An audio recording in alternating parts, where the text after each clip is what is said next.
Hey, it's BT with my guest, Killa Bee. It's BT and Killa Bee Combos. We talk about meekness versus weakness. And I'm telling you, you're going to love it. It's going to resonate with you like nobody's been. Ain't that right, Kenny? No doubt. For sure.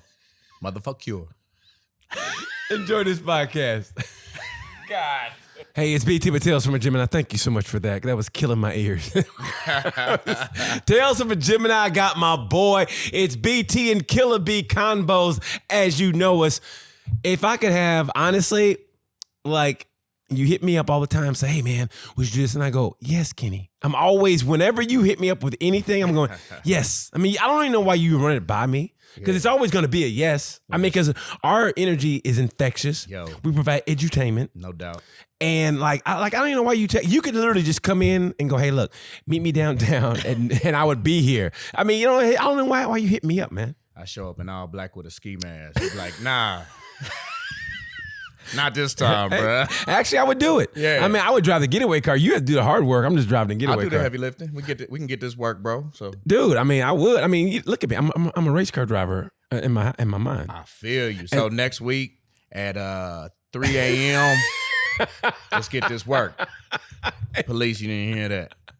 FBI, you didn't hear that. So Kenny hits me up and he goes, hey, man, I want to talk about the difference between meekness and weakness. Yeah. Right. And so now I was looking at meekness, and now on paper it looks good. It's always in a biblical term also with meekness. And they say meekness is not weakness.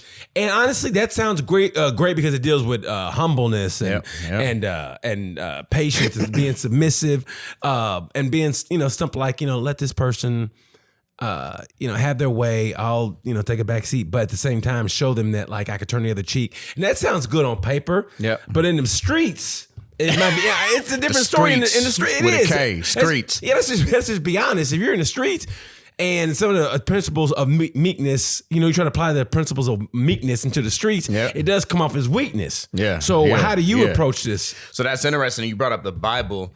When there was a translation from the original Hebrew to the King James Version, a lot of words were lost in translation.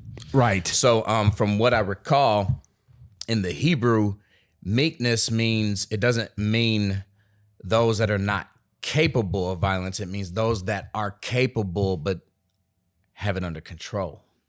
So it's talking about, hey, don't be reckless with your power. But if necessary, then go ahead and do the damn thing. I'll give you an example. Okay. So you're talking about your man Jesus. Right. The Jesus piece. So, they had the little what do you call those? The little medallions. What would Jesus do? Right.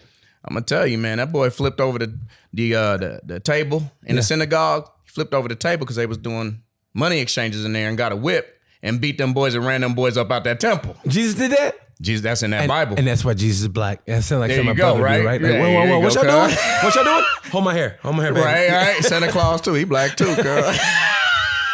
Jesus took his sandals off and started whooping ass. He did with that sandal though. So that's in the Bible, right? So he was meek, but he wasn't weak. They always just say, they talk about the love part. So matter of fact, in the Bible it talks about God is love, but God is also war. So what it's talking about selective control. It's not talking about weakness.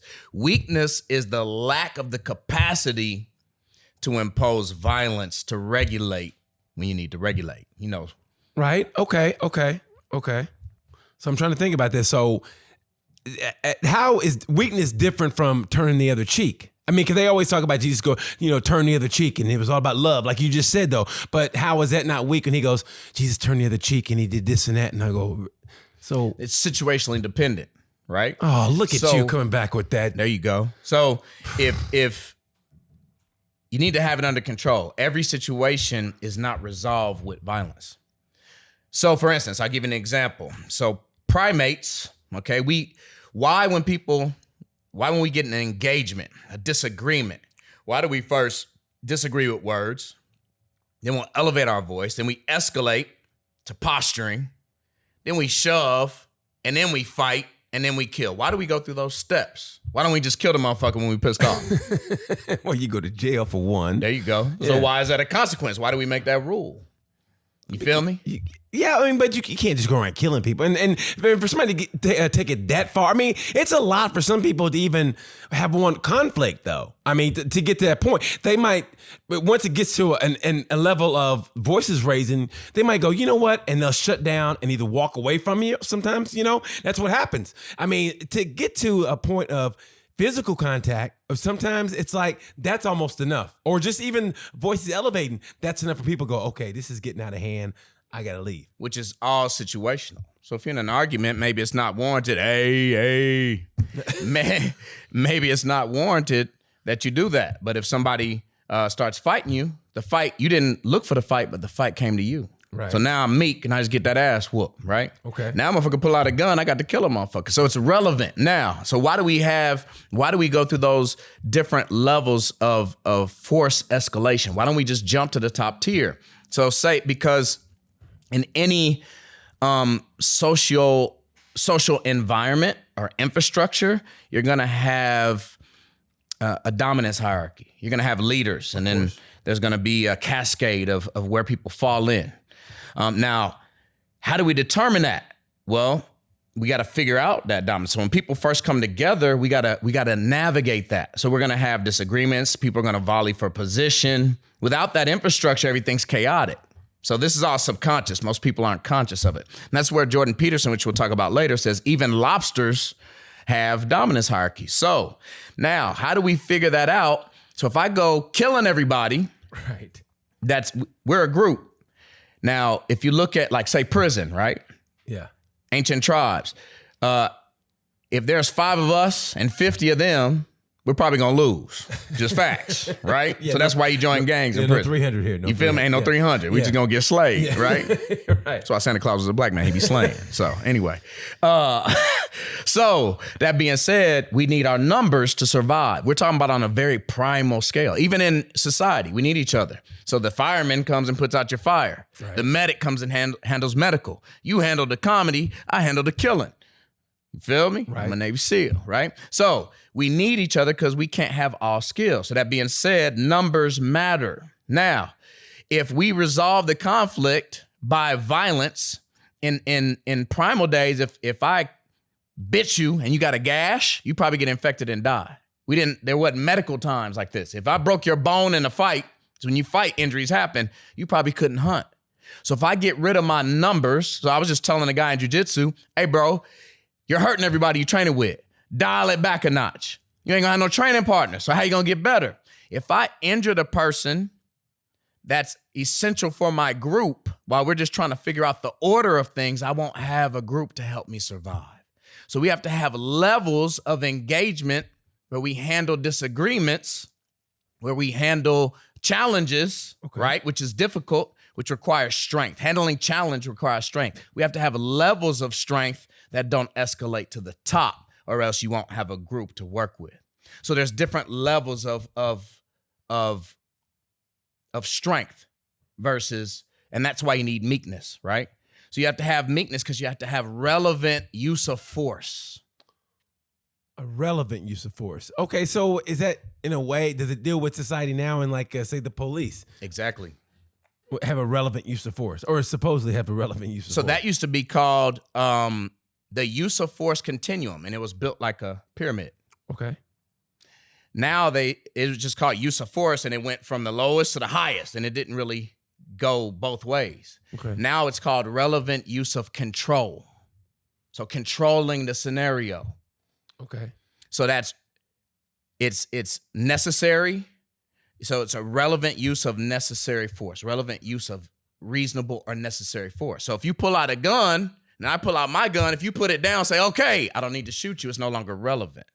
Does everybody follow that? So now before that, it just went one way. When you put out that gun, it was a use of force that went to the pyramid, and it went up. Once I pull out that gun,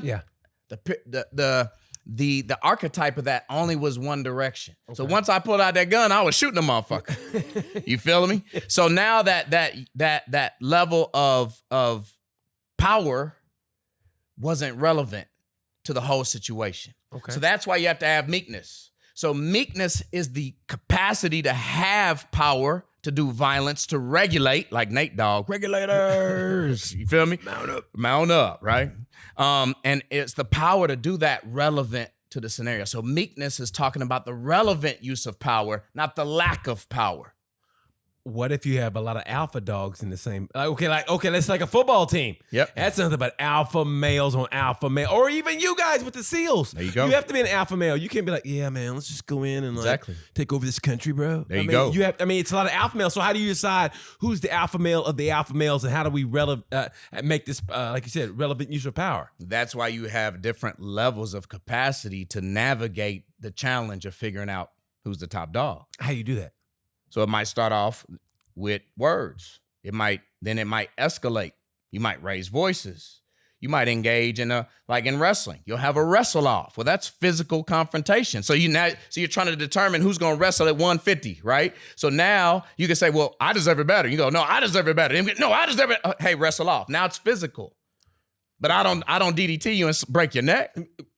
True. Yeah, true. Okay, but okay, in a team situation, okay, if he says wrestling, say who deserves to be the captain?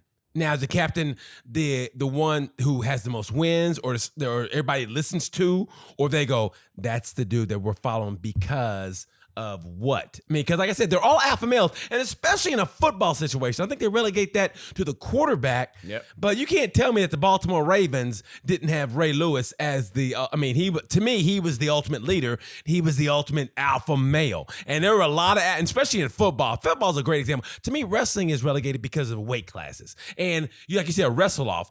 Yeah, but the wrestle off is even though there might be two alpha males, but when they wrestle off, the guy who wins, 3-2 or whatever, you might be an ultimate alpha male, but say I'm a technician and I beat you. You might have more alpha in you, but I have a technician and I can keep my mental and everything in my physical and go, you know what? I'm not gonna let this dude, whatever he might be, out in the streets, yeah, but in this controlled environment, I know I'm better than him. So we have a wrestle off and I'm gonna beat you. But you still might have more alpha in you. Does that make sense? That is a mentality. So you said, how do you sort out who's the alpha dog? Yeah. And that's where you come with a meritocratic environment. The person that is most capable and delivers the best contribution. So in that instance, you have a lot of tenacity because you're an alpha. You have a lot of mental tenacity and testosterone. But my technique when we face off is superior to getting wins for the team.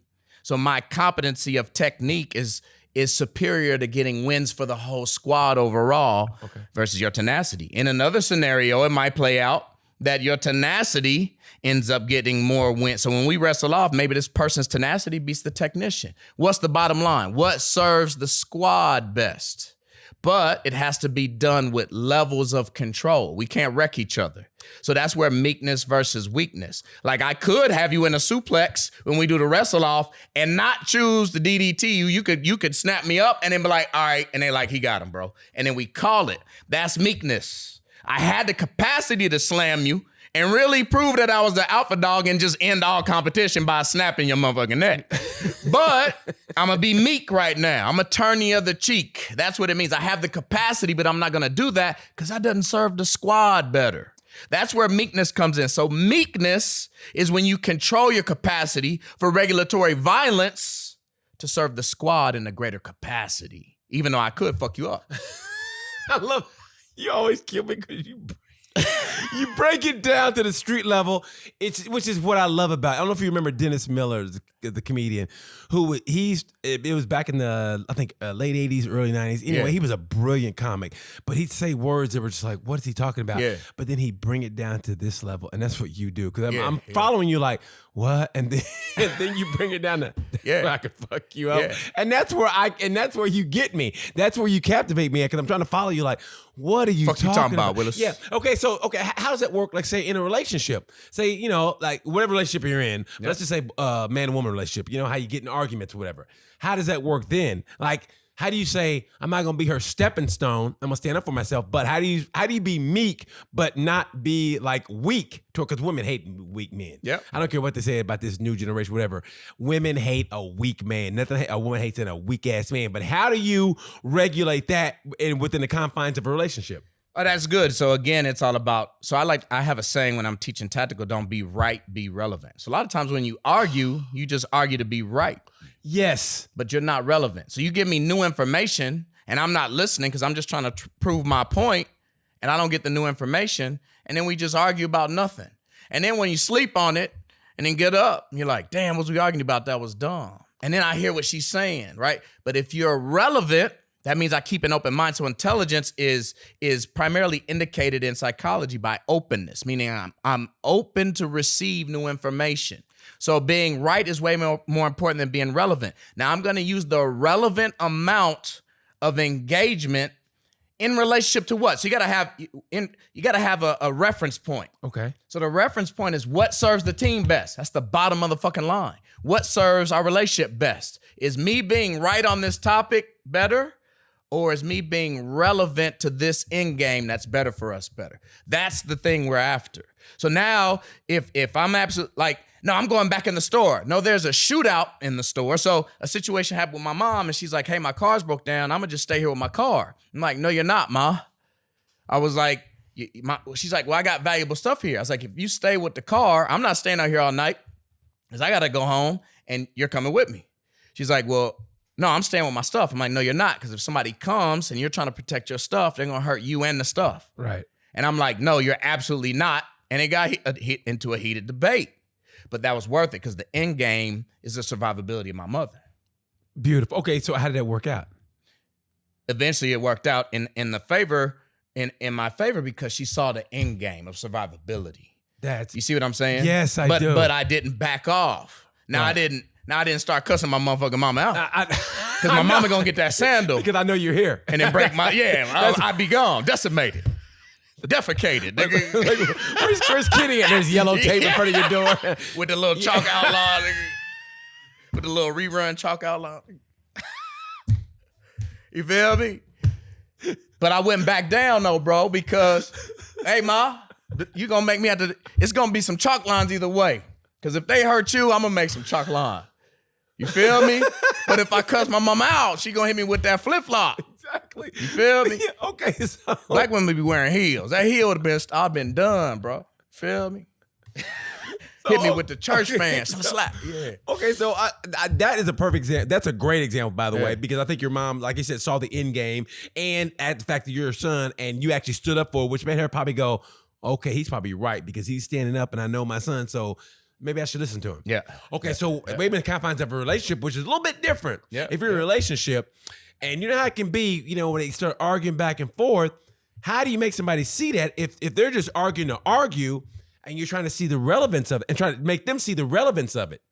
It sometimes it doesn't pan out. People just stand where they stand. So sometimes if you have a principle that you think is worth everything, then you stand on it. So that's where strength comes in. If that principle is worth more than what, for instance, my mother's life was worth more than peace at that moment, because there would have been a greater loss of peace if she stayed and something happened. So I stood on that, even though it was a very heated debate. Yes. Yes. So if there's a principle that you believe is worth it, then you stand on it. And then that might dissolve the relationship, but that principle needs to be worth that, or that end game needs to be worth that. You have to know your principles and your values first. And have you ever been in that situation in a relationship, like with somebody you were, you know, where it got to the argument? Did you have the presence of mind that like, let's let her see the relevance of this, or did you ever have you ever lost your stuff with a woman you were with? You know what I mean? Like, because we could all say this, and then once it comes down to it, it's almost like practicing the game. You know what I mean? Yeah. So, I mean, every human being is going to have errors. So my point is, well, that's not being meek. You use excessive force. That's when you get in trouble. That's when policemen get in trouble. That's when people. If you do it and it's not pointed at the proper principle, then that wasn't meekness. That was recklessness. So there is weakness, helplessness, and that's what I want to talk about. Jordan Peterson said, being helpless is not a virtue. The ability to not stand up for principles that you believe in is not a virtue. A lot of people will like you because you're agreeable and you agree with what they say, but that doesn't serve the end game of humanity, your team, your family. Sure, ma, do what you want. And then something happens to her. And I was likable to her, but in that moment, I was not necessarily likable because I had to have the strength to engage my strength and disagreeability. Now, in another scenario, it might be a principle that, you know what I'm saying? Like, hey, you want to eat here or you want to eat here? Well, that's different. Okay, but I really want this food. Yeah. But it's a broad stroke example on the other side of the spectrum. I'm not going to have that same level of disagreeable engagement in any relationship, maybe on that topic, because it's not worth, that's not going to hurt the relationship. That the eating here or there is not going to hurt it. So there I'm going to be meek. Okay, cool. Whatever. Don't matter. Yeah, I think that's a little different though. I mean, but it is different. Yeah, that's the point. Relevant. It depends on the relevancy. Yeah, but I had to ask relationship because, like I said, it's different when it comes to like I said, I'm going man woman, but yeah. If you have a principle that you believe is worth sacrificing everything for, then you stand on it. And sometimes that will be that's off the table. The relationship's over. It's dissolved. Now, what if your situation is, say, the role of where like my mom and dad used to fight all the time, and it's weird because my dad would I was like in the middle, like kind of the peacekeeper in a way. So, and I don't know if I was at that age where I realized what I was doing, but if I was agreeable to both of them, even though it was two different scenarios, would that make me meek or weak? If I was like the peacemaker, put it this way. Mom and dad never got along. When they went to Las Vegas for vacation, which I knew wasn't gonna work. My dad would call me, boy, your mama, she wants to get up early, right? And then my mom would call me, oh, your daddy. And I was like, oh, okay. And I was like trying to be agreeable to both of them, but I didn't have the wherewithal at that time or the clairvoyance at that time to stand up and say, well, daddy, maybe you should do this. Or mama, I just was like a listener and try to facilitate both of their whatever when they were trying to convey it toward me, what they were going through. Again, the answer is pretty simple. So you got two parties. Is this person really, is their end game, what they're trying to push, hurtful or helpful, right? So on that one, in a situation where it's pretty clear, well, this person is pushing an agenda that's probably not best for the entirety of the family. Okay, then I will be disagreeable with that person. So there's scenarios, there's all kind of gray area. We could go on and on about it. But the metric of that is it hurtful or helpful to the greater cause? Not the moment. So meekness has what's called conscientiousness involved. Conscientiousness is delayed gratification. So I'm going to look at this scenario and go, should I whoop his motherfucking ass? No. You know what I'm saying? Because later down the line, that's not going to play out right. Follow me? So when you're in that wrestle off, you're like, I could slam this motherfucker and get rid of my competition. Yes. Right? Right. But is that worth, and maybe we're friends, is that worth risking the friendship? Is that worth his family being said, no, I'm going to have conscientiousness to say that's not worth it, so I'm not going to do that right now. That's meekness. So I'm not going to execute my capacity for violence or power or control because later down the line, to serve the team or to serve the cause, that will injure that. That's going to hurt that. So that's meekness. So I look a little bit down the line with conscientiousness, delayed gratification, and say right now is not the time to execute my power. Now, on the other side, there's a couple other things I wanted to bring up. So Jordan Peterson, a brilliant psychologist, talks about developing the dark side. So what's that mean? Your ability to be a monster as needed. So I'll give you an example. It's absolutely necessary. So we have archetypes. He talks about beauty and the beast. He talks about relationships and women. So that story is about a woman that's looking for a good mate.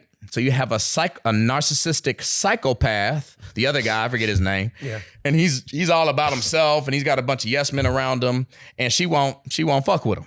Okay. Because a psychopath does not have their tendencies under control.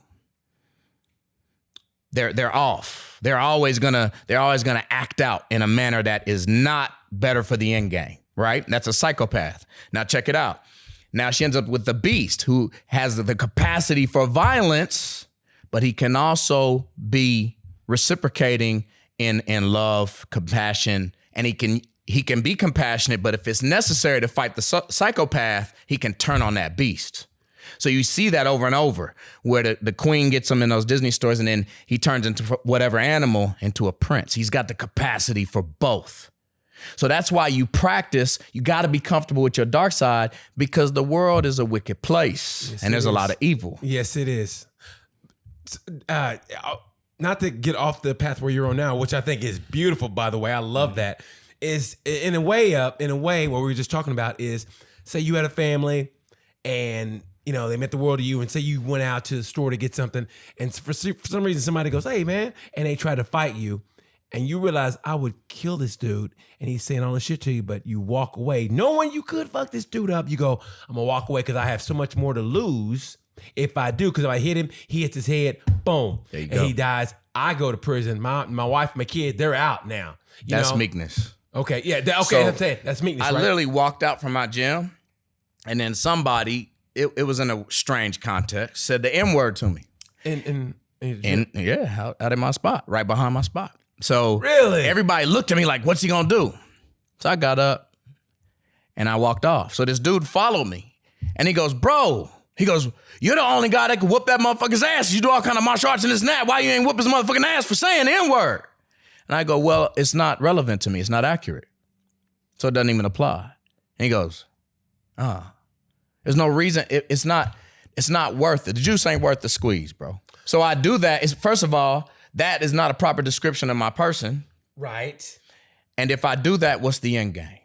Now my family's going to be in trouble. Right. Now my business will be in trouble. Nah, I'm good. You have a lot to lose. There you go. At the same time, but did it first kind of give you a little joke, like a shot of alcohol, like, and you, okay, I'm good. I mean, not in that instance. Nah, I was like, nah, because that person wasn't relevant. He's just acting out, and I have more valuable immediate. So my values and priorities are already clear and set, so I can gauge that really quick. And I dealt with that in other organizations. People say that to me. I'm like, hey, it is what it is. I said, I'll show you through my performance. So I'm gonna resolve that issue by being meek in this moment, and I'm gonna outperform you over here. Okay. So that's what Martin Luther King did, Jackie Robinson did. That's Gandhi. Cool. Yep. Anybody who all of that. They had to that. Yeah, that's meekness, man. That's meekness. Had the capacity. Man, that right there, though, what you just described, because I know where your spot is, and and everything, and that's happened too, where you go, okay, you know what? And it's funny because, I guess in the 60s, early 70s, I mean, that was automatic almost, right? You hear that, okay, you gotta take an ass, or you gotta take the L, or we're gonna get to this point and see who takes the L. Yeah, you know what I mean? But I get that now. It's like, you know what? And I applaud you for that. But although you're a martial artist, so it's like that, and I know you, so it's like knowing you could, and you're also one that Zen and breathing and yoga. I know it sounds all like supernatural, whatever. Yeah, so but BT, why are you practicing all that in martial arts? The reason why you practice martial arts, self-control. Exactly. For what? For violence. You're creating a monster when you need it.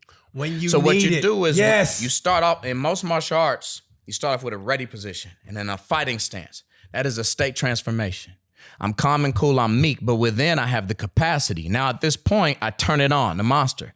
And then after you do so you start your form with a ready position. Now I'm ready. The monster is ready. Ha! And then I start, the monster is released. And then when I'm done, guess what? Go back to my ready position. I bow out. I put the monster back in the box. It's there though.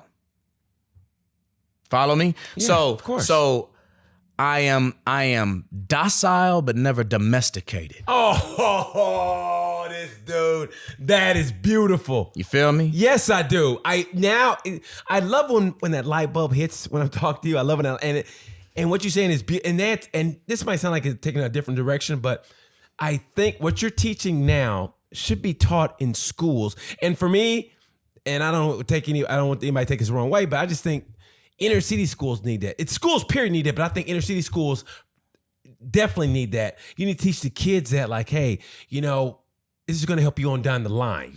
It will. And here's another topic I want to talk about. Tim S. Grover. You know who that is? No. That's the athletic trainer that trained Jordan, Kobe. Yes. Okay. Yeah. Barkley. Yes. And one thing he talked about, so you hear this theme reoccurring with the elite. So that we talked about an elite psychologist or social analysis. Right now we're talking about an elite athletic trainer of the best of the best. Yes. And you know what he said in his book? What? Because I was saying it all the time. And I read it. I'm like, man, finally somebody spoke on it. He said, he called them cleaners in his book. He said, cleaners are people that are willing to do anything necessary to get the job done. He was talking about Jordan. Kobe. He was talking about Kobe. Yes. He talked about Barkley. And he said, cleaners are comfortable with their dark side. They're comfortable and accepted, and that's often their driving force. So, for example, Jordan had an issue with gambling. Well, what'd you call every game-winning shot that the motherfucker took? A gamble. So he was a gambler. His dark side is that he's a gambler. And he made peace with that, and he used that. You feel me? Yes. So, now, Barkley was, he said, I ain't, and Barkley's like, I'm not a role model, because Barkley was comfortable with his dark side. Barkley threw a motherfucker, I don't know if you remember, threw a motherfucker out that glass. I think it was in Houston, wasn't it? Yeah. It was a little Mexican dude. Yeah, he threw the motherfucker out the glass. The motherfucking judge said, hey, this is your sentence. Ham. She said, well, you got anything to say before I lay this hammer down? He goes, yeah. She said, I hope you understand. Finally, you understand the consequence and are ready to get your shit in order, right? Get your shit in gear. And he goes, you got anything to say? He goes, yes, Judge, I have something to say.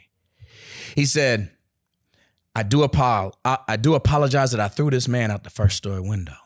Because I should have threw his ass out the second story motherfucking window. Yeah, that's Barkley. Barkley's always been comfortable with his dark side.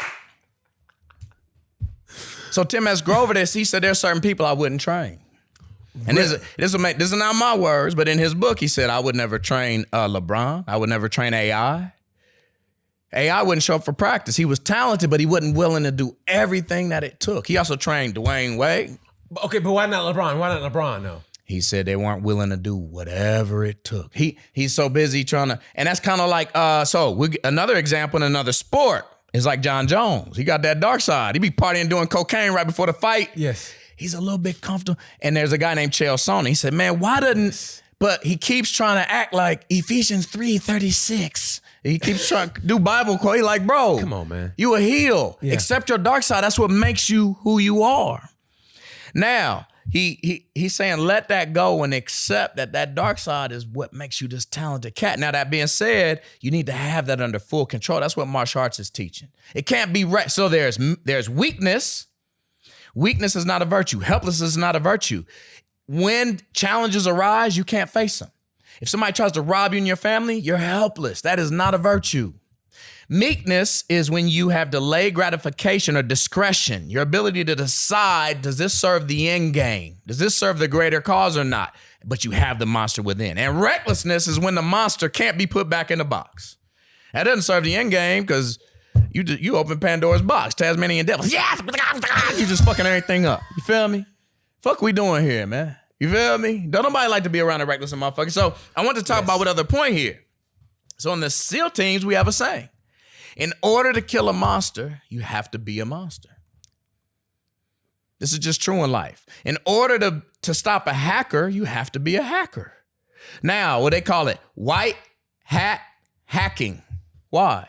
Because you have it under control and you're doing it for a greater cause. So you can't stop the hacker if you don't know what he's doing. So there's a hacker, then there's the white hat hacker because he's got it under control and that control is being used for a better cause. Now, with the SEALs, there's terrorism, and we do the exact same motherfucking thing, but it's called counter-terrorism. So when this thing is executed, and that's all a matter of perspective, but on a broad stroke, when this evil is executed, right?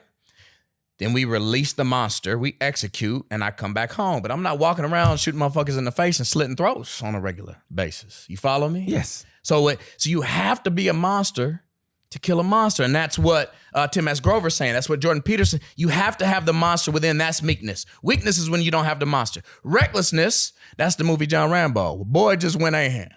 Well, they pushed him. They pushed did. Rambo. Rambo was a good dude, and that you're on his side because they pushed him to. They did. He was a good guy that pushed him. He really was. I mean, you could have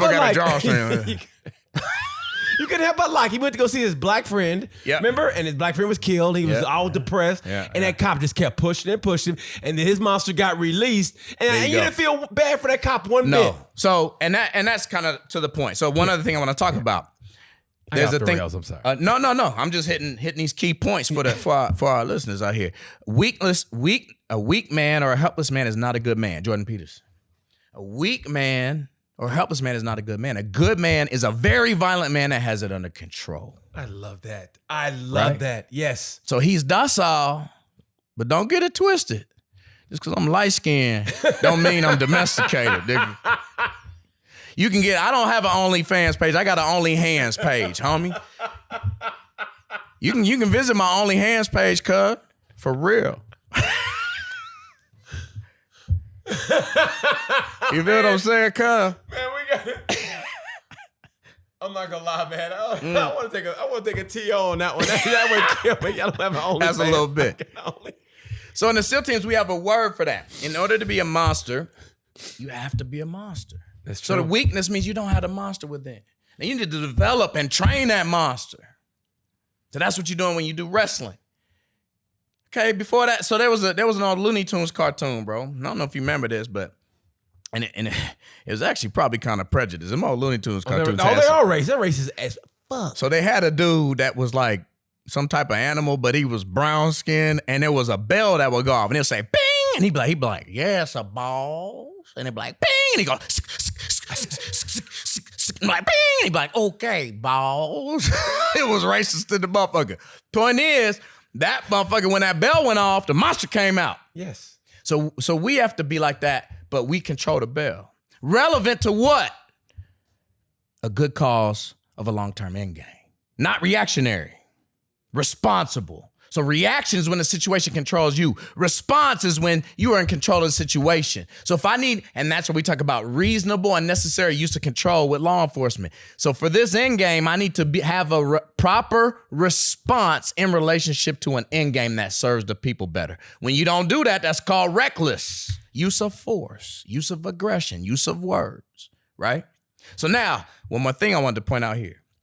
So we call that controlled aggression. So in the SEAL teams, I had a guy, man, this dude was a bad motherfucker, man. And he was 250 pounds. They didn't like this motherfucker. He didn't have it under control. They booted his ass out. Now he was a stone cold killer, bad motherfucker. We don't want you here. How do you work with a motherfucker that can't control his aggressive and dominant rage? You can't work with him. Because he's not a team player. So you would think the SEAL teams wants killers. They specifically use the term controlled aggression. That is describing meekness, which goes back to the Hebrew. I have the capacity, but I don't do it all the time. So let's go one more step down the rabbit hole. I put this in the notes here. 4% of all society are psychopaths. A psychopath is somebody that is, and we touched on it earlier, they're off. They're biochemically off. And they're going to do violence or harm, and they really can't control it. Now they're very calculated, but they're off, and they have like a drive. They can't turn it off. So I want to show you a comparative analysis, right? So what do you call it? And now what regulates the psychopaths in our society, the people that will take advantage of you and do harm, are males that are capable and willing of doing violence, but have it under control. So if you have this psychopath and you have nobody that has a monster, so you got the monster of a psychopath, if you don't have a monster to check it, then the psychopaths begin to prevail. You follow what I'm saying? Yes. They start taking advantage. Of course they do. I mean, it's the animal that we are as people. It's in there. It really is. I mean, if you let somebody walk all over you, and it's not meekness, but just let somebody walk all over you without checking them, then they're going to continue to do it because we're animals. There you go. So now that being said, let's do a comparative analysis of a psychopath. So a psychopath, he's off. He doesn't have it under control. Okay. I often say, and this is going to be a controversial statement. I'm like, SEAL team, in the special operations, there's psychopaths that have it under control. People say, what? I'm like, yeah, they're the same personality archetype. The difference is controlled aggression. That's the only difference. Watch this. Okay. What do you call it when you sit outside a motherfucker's house and watch him for a week? What you call that in the civilian world? Stalker. It's a stalker. We call that reconnaissance. Okay. I'm in a bush, nigga, writing down notes of everything you're doing. Now, next, what you call it when after you done watch them for a week, you enter their house, not welcomed, Nigga, what's that called? That's breaking and entering. That's a B and A. B and E. We call that a direct action. So I'm gonna watch you for a week, and now I'm gonna storm your estate. And then what do you call it when you shoot motherfuckers after you storm their estate? What do you call it? Say we get a high value target, and then we take them with us after we storm the estate. That's so I watched you for a week. That's kidnapping. I fucking now I go into your crib unwelcome, and then I take you out of there. What's that called? That's kidnapping. That's 5 to 10 at least. We call that body snatching. It's the same person. But what makes the difference is the law involved. I mean, that's the only thing that makes a difference. So it's legal because we're serving a greater cause, and we have that under voluntary control, controlled aggression. So the psychopath can't. He's like, he sees it. Oh man, I gotta go. Fuck, look at that. I gotta watch that motherfucker. They don't have control of it. The SEAL member's like, hey, you got a mission, blah, blah, blah. He watches them. He does a reconnaissance. Then he does a direct action. Then they grab the person, body snatch. Same behavior. But then they go, okay, mission's over. Boop, that's off. Controlled aggression. The monster's back in the box. I'll give an example of why that's important. So there was a man that would take children, take advantage of them, rape them, kidnap them, right? Yeah. And they said, they interviewed him. They said, what makes you decide which children to kidnap? And you know what he said? What? He said, I look at the fathers. And if the father seems weak, then I abduct the child. He said, if the father seems like he'll be a problem or create an issue, meaning that he's got a monster in there, but he's docile, but he ain't domesticated, that motherfucker will unleash the Kraken on my ass. You feel me? Yeah. I don't pick that kid. Wow. So of the violence and the universe goes from order to disorder. All of that takes strength, but there's a time to exert that strength in the face of evil, in the face of a psychopath, in the face of hardship. Now I have to turn that on. Other than that, that shouldn't be turned on. I should be meek. So going back, I'm going to go back to that when you talk about the dude that with the children. Yep. So, I mean, are there any like statistics? I know that's one person or whatever, but and I heard through the grapevine about this, also about the priests that molest the kids. Like they always think they chose the kids that were from single parent households, maybe. And I think that now it all makes sense. Like maybe they had nobody to go to that would come and tighten them up or whatever. You know what I mean? So it all makes sense now. If they had no father figure in their life or had somebody that was going to be grave repercussions, then those were the kids probably that got molested, unfortunately, right? And that's the scenario.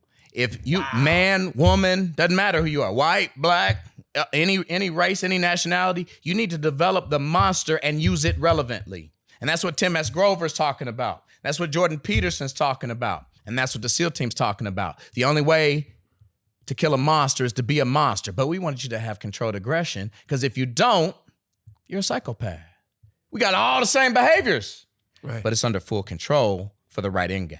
And I can take that monster out. Now imagine, motherfucker say, hey, got a motherfucker trying to set off some nukes, nigga. You need to go handle that motherfucking problem. And I'm like, you know what? That makes me mad. Motherfucker's too docile. He ain't got no monster. He droopy. Even Droopy on the cartoon be like, you know what? That makes me mad. You be beating his ass. He say, oh, shucks. He say, damn it. Damn you. Then one day you say, whap. He say, you know what? That makes me mad. Whap, whap, whap, whap. Even Droopy had the motherfucking monster, cut. You feel me? But if you don't have that monster, bro, who is going to regulate disorder? Who's going to regulate recklessness? Okay, so then we kind of go back to our last podcast. Yep. That dealt with it kind of goes with you were afraid to cross over into that. Like maybe like, okay, you think like and how do you get over that? You know what I'm saying? Like say it was like a droopy, like, I don't want conflict. And even though you're going, that's my family, and you're still like kind of, I hate to say meek, but say you're weak. Like, what if you can't develop that? What if that person didn't have that capacity for that? There's unfortunately, there's people out there who are that way. And you see them and like, oh man, this guy, you almost feel like you have to jump in if somebody's messing with it, because they're going to take an ass whooping and they're not going to hit back, which is sad. And I kind of feel for him, because man, it comes time, man, you just got to stand up and be like, hey, I'm gonna fall on my shield. But there's people you see who are just, I mean, they don't have that capacity in them to strike back. Some of that, and some people's personality archetypes biochemically is not set up that way. Yeah, and that's why you have to have some. I hate that, but yeah. A lot of that can be correctable. And then you ask, how do you correct it? Yes. You have to have clear values and principles. And you say, hey, how important is this thing for me? And then you ask yourself certain questions. If I don't stand up to this, if I don't confront this thing that's important to me, what will happen to that? And you got to see, that's conscientiousness again. So one of the hallmarks for success is intelligence, and the second one is conscientiousness, your ability to look to the future. They're looking at the moment. Or they look to the future and go, hey, man, the pain I'm going to receive for standing up to this is greater than whatever I think is important. So the peace is more important than conflict, than this principle. Peace is more important. So their major thing is peace, peace, peace. I just want peace. No problem, no problem, no peace. So that's their primary value. But if there is something that's of greater value than peace, for instance, a loved one, okay, then you have to make the mind understand by taking them down that rabbit hole. Hey, bro, is this what you value? What happens if you don't stand for that? And then you have to let them see that in their mind's eye. Then that starts to make a change. It won't be immediate, but that starts to develop a change within their mind that, hey, peace is not worth this when somebody's trying to kill my family, when somebody's trying to take advantage of my money. Peace is not worth it. Confrontation is the answer in that situation, releasing that monster. So it's a developmental process. Man, I get you on so many levels on here. I mean, I really do. Am I just saying it? I really do. Sometimes out in the streets, it's totally different. I mean, I'm a person that I push a lot of stuff down when I should speak up and I don't. I like keep it here. And then it comes out at the worst moment sometimes where, I really shouldn't have went off like that in that Starbucks. You know what I mean? Or whatever. It just comes out of a weird situation. Samuel Jackson, that motherfucker. Motherfucker, I want my drink. I want my latte. But it's the truth, though. It's like in some situations. Whipped cream, bitch. Have you seen that they had a commercial with Samuel Jackson, and they had his cologne. It was called Motherfucker Cure. Yeah. I saw that. Somebody sent that to me. Yeah, somebody sent that to me. I think it was last night. Somebody sent that to me. Yeah, that's sophisticated, Samuel. But yeah. But yeah, I let it get to a point, and then we get to that, like, if I'm getting where it rises to the point where gets to the point where I can't stop it, though. Mm-hmm. I mean, that's where I should, like, if you're an asshole, people who are assholes and know they're assholes, they know how to push people to the point of, okay, it's getting violent, and they know how to dial it back. Me, I keep it down here, and I let too much shit slide to when it does come out, man, it gets ugly, and I can't stop. I feel like I can't stop it. Yeah. You know what I mean? Yeah. And that's my problem. The confrontation should have happened earlier. It should have happened earlier. So what happened in your mind is you feel that this principle is totally violated, and Yes. I've gotten to the point of no return. Yes. So that's what I'm talking about, being clear on your values and principles early. Hey, on this thing, this is worth confrontation early. This thing is important. And ultimately, if this person keeps going, at this point, I'm very clear about my values and principles. I'm going to stand on this 10 toes down. Hey, this is something that's non-negotiable. You say that early. I see you going in that direction. This is something I'm going to stand 10 toes down on. I'm not budging on this. You say that early because you already know where you stand. When you don't have clear values and principles, that's ambiguous. That's a fog. And then when you get to that point, because you're like, hey, man, fuck this. It's too late. That's where I get. That's where I get. And I'm thinking right now of when the situation happened, I was flying Southwest, which is my number one. That right there was a problem. Yeah, I was flying right. Southwest, and I remember this like it was yesterday. I think it was C8 or whatever, right? Yep. And, you stand in line. And so I stopped, my bag did something. I stopped, took my bag, and this dude went around me and got in front of me. Yep. And I go, hey, man, you just cut. He goes, no, man, I was C2. And I said, you should have said the shit back there. And I go, I can't stop this.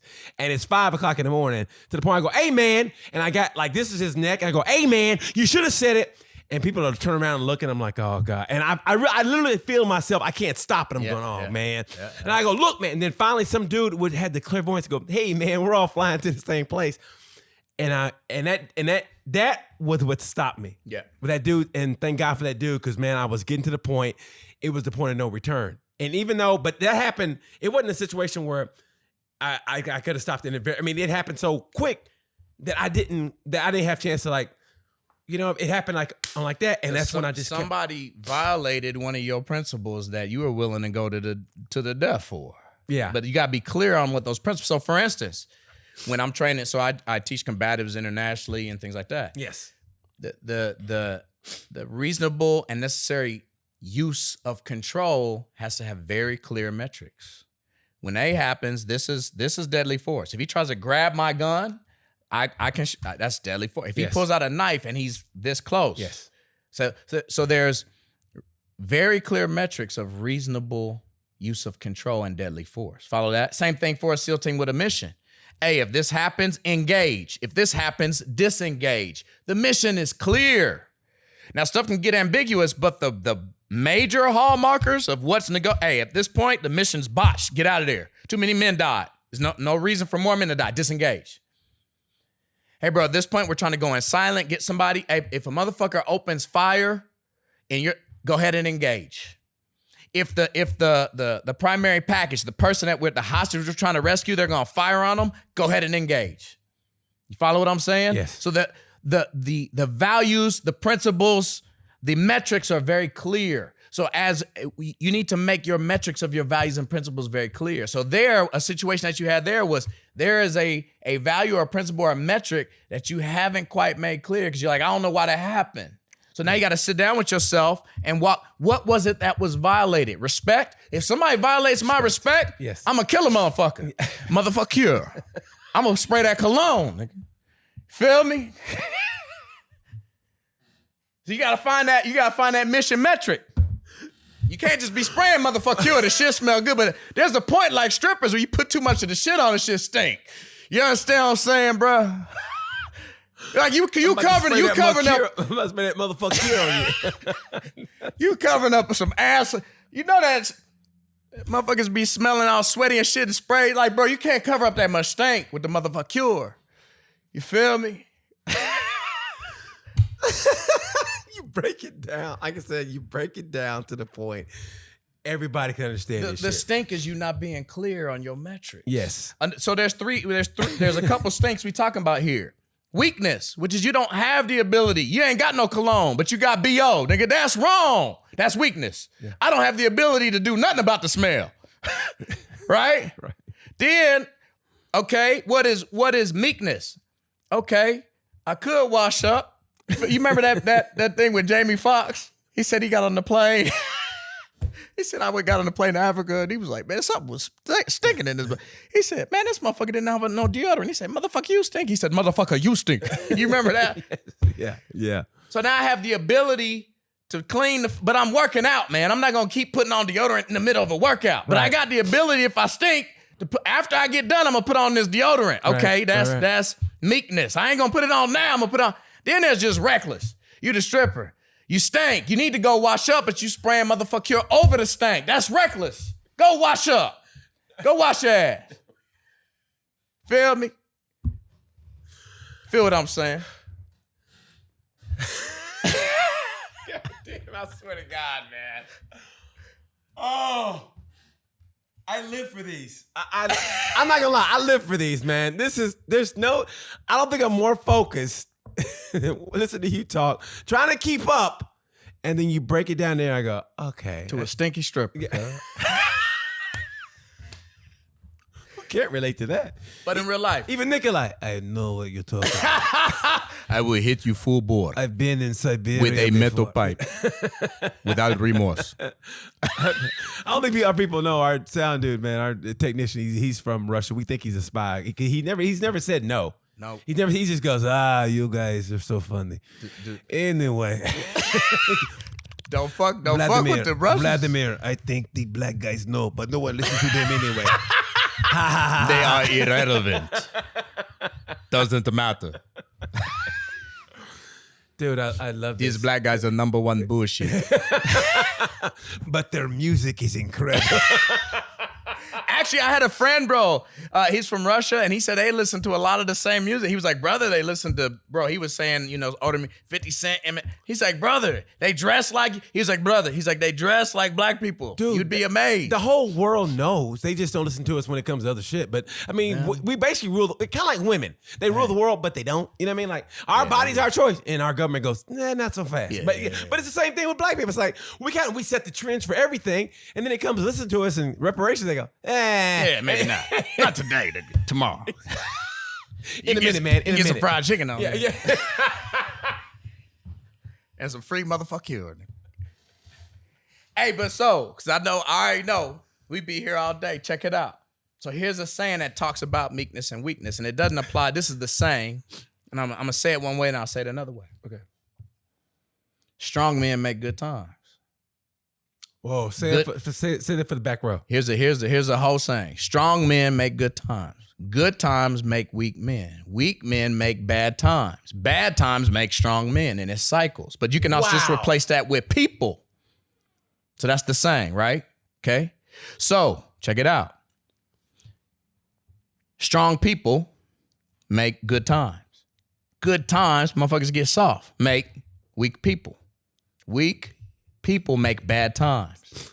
Bad times make strong people. Now, here's another saying. Here's another saying. Everybody hates the warrior until the enemy's at the gate. So motherfuckers like us, why you always fighting and ready? Bro, you overdoing it. You paranoid. No, I'm developing the monster.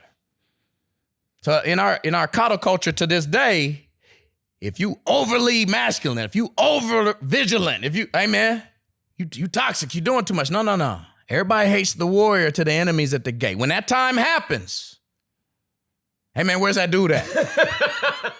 Where's homeboy at? You feel me? Where's Black Mike at? You feel me? Somebody get Black Mike. Where's Samuel? Get somebody to cuss this motherfucker out. Hey, because you know why? You got to prepare that monster. Yes. It's got to be under full control. But people that haven't dealt with a reckless situation or dealt with a psychopath, they think everything's all peace and love. No. The natural order of the universe is chaos. So you got to have a monster in there. You got to have the strength of the monster to release it to reestablish order. And the highest level is violence when and if it's necessary. Reasonable use. Reasonable and necessary. Dude, that part, I don't know about you, Nikolai. That was beautiful. Weak times make strong. And that circle, that's beautiful, bro. You can repeat that over and over and over again. That could be a mantra. I mean it. That's beautiful, man. Those are colloquialisms that are said, but that's what's behind it.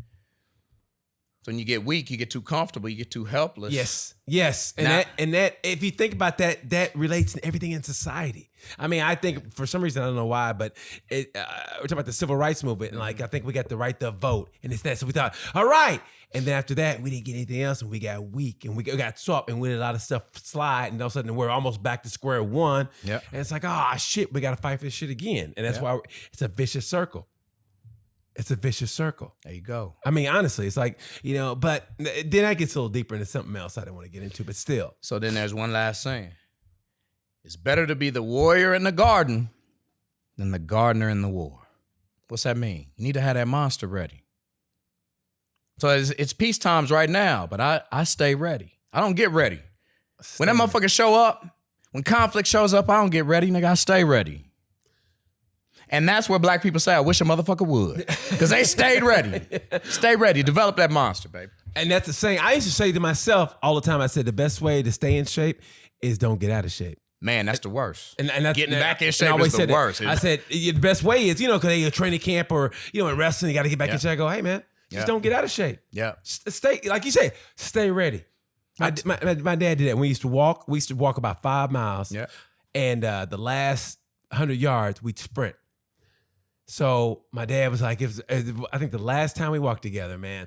And my dad goes, hey, son, I'm getting older now. I can't, do it like I used to. I said, okay, Daddy, okay. And I don't know if about that last mile, we didn't say anything. And the pace increased. He didn't say anything. It was quiet. I go, Daddy, he about to go. And we're walking. And the last 100 yards, my dad took off and he touched this little thing we have and he goes, "Gotta stay ready, son." And I go, "You motherfucker." I didn't say that. I go, I was so you mad. said motherfucker cure. That wasn't offensive. That shit wasn't offensive, bro. I was so mad that he goes, "You gotta stay ready, son." Yes, sir. And I go, that taught me everything. And that comes back to that lesson you just said. Yeah. But it's the truth though. You stay ready. Don't get ready. Stay ready. Develop the monster. You have to be at peace with the dark side, that primal side that's ready to handle conflict on any level, at every level, low level, mid level, high level. You need to be prepared to die for your ultimate principles. And that's what I discovered. And when I was 21, I signed my will. And as a young man, when I was in the SEAL teams, okay, man, I'm accepting my mortality. What am I accepting my mortality for? For the principles that I'm willing to die on. That's important.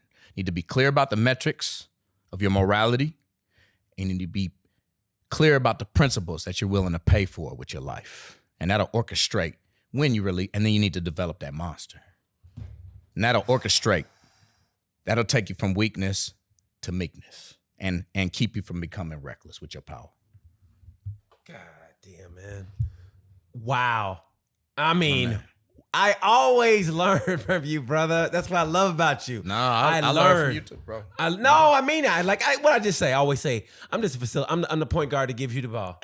You know, like, man, Bigbee hit another 60 points tonight. And I had about 30 assists, but it was all Kenny. Hey, you're kind, bro. No, but it's the truth though, man. You come in and I'm listening and I'm learning. And like I said, it's edutainment because, I mean, I'm laughing, but I'm learning. You can't beat that. What we do, nah, bro. you can't beat that. This is it. What we do, and I don't care if I'm patting myself on the back, it's the truth. Because of you, or my guest, period. For all my guests, I learned something, but from you, oh my God. And I think if anybody's watching here right now, you have to be learning from this guy every time he speaks, because I learned. And I don't know how many years we've known each other. We've rolled, we fought together, fought each other. Yeah. Still learn from me every time from day one when you walked into Marcelo's, and then you start. I just remember you telling us, like, for you to walk in and walk across the mat, right? If you say walk across the mat, not a big deal. If you go, I want you to walk across that mat, you'd find for some reason you'd find it hard to do because somebody would try to stop you. Yeah. And I was like, I never thought about that. And ever since then, you've always had me learning in a way.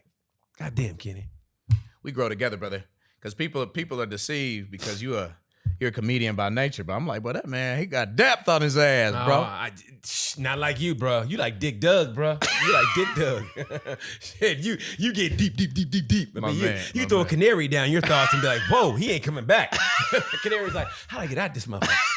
I mean that, man. I know you got a class to teach. Yes, sir. Right? I got another podcast to come in, but god damn, man. Look us up. BT KILLA BEE CONVOS. Hey. And collaborate with us. Help us be KILLA BEE, BT and KILLA BEE content creators. Ask us a question at a topic you wanna hear talked about with the edutainment of me and this brother right here. Collaborate with us. Help us be a content creator. Ask us a question, and we'll holler about it. Get on that BT and KILLA BEE Killer Convo. And they almost hurt my feelings because I was like, hey man, have Kenny on again. Have Kenny on again. I go, oh, Kenny's great. I go, hey, well, what about me? I remember Stephanie it was Stephanie. She was like, you should have Kenny as a permanent guest. And I go, oh, what about me? I'm here. I do this too. Whatever. So anyway, we about to go. Man, again, I cannot thank you. But then again, hey, you going to be on this again, man, with another one that I'm going to be like this. And honestly, you're teaching me, man, all the time. And that monster within, that was so, it just, like I said, when that light bulb clicks, when you say it, somebody said that in one of the comments. They go, I saw that light bulb click off in you when you say it. And it's a beautiful thing to actually learn, like, I know what you're talking about. And that's what I love from this conversations because it's organic in the sense of, like, I know you and we clown, but man, when it's time to get down, we get down in the right way. Yes, and there's something we talked about on the phone, I remember, and you were one of your boys was in a competition and he was getting his ass whooped. You go, hey man, what? And he goes, hey coach, I'm getting fucked up right now, but you know what? I'm about to turn up. Man. And that shit made me go, yeah. Man. And that dialed me in too. Little shit like that where you taking ass whooping, but you go, you know what? I'm taking this L right now, but I'm about to turn up. That monster ain't dead. Dude. He's still in this bitch. I feel that monster, bro. I mean that. No doubt. Killa Bee, BT Combos. Hey, hit us up. We want the comments. Give it to us, and I mean it from the bottom of my heart. Killa Bee, thank you for coming. Appreciate you guys. Thank you so much for watching. And like I said about this time, you know the word. Peace.